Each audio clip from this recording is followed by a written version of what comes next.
மின் இணைப்பு முறையில் ஏற்பட்ட கோளாறு காரணமாக சிர்டாங் சுல்தான் இட்ரிஸ் ஷா மருத்துவமனையின் இருதய அறுவை சிகிச்சை மையத்தின் செயல்பாடு ஜூலை 22ஆம் தேதி முதல் தற்காலிகமாக மூடப்பட்டுள்ளது.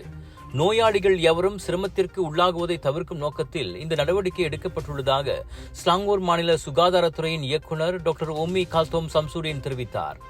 அந்த மின் இணைப்பு முறையின் கோளாறை சரி செய்வதற்காக பொதுப்பணித்துறை கண்காணிப்பதோடு குத்தகையாளர் பரிசோதனை நடவடிக்கையில் தற்போது ஈடுபட்டு வருவதாக அவர் கூறினார்.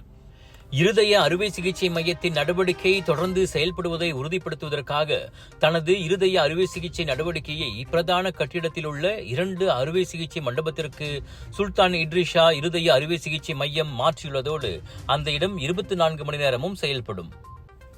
மேலும் இருதய அறுவை சிகிச்சைக்கு நோயாளிகள் காத்திருக்கும் கால அவகாசத்தை குறைப்பதற்காக ஜூலை 18ஆம் தேதியிலிருந்து இருதய நோயாளிகளுக்கான வசதியை புரோடெக் ஹெல்த் கார்ப்பரேஷன் தனியார் மருத்துவ பகுதிக்கு மாற்றியிருப்பதாகவும் உம்மி கால்தோம் வெளியிட்ட அறிக்கையில் தெரிவித்தார்.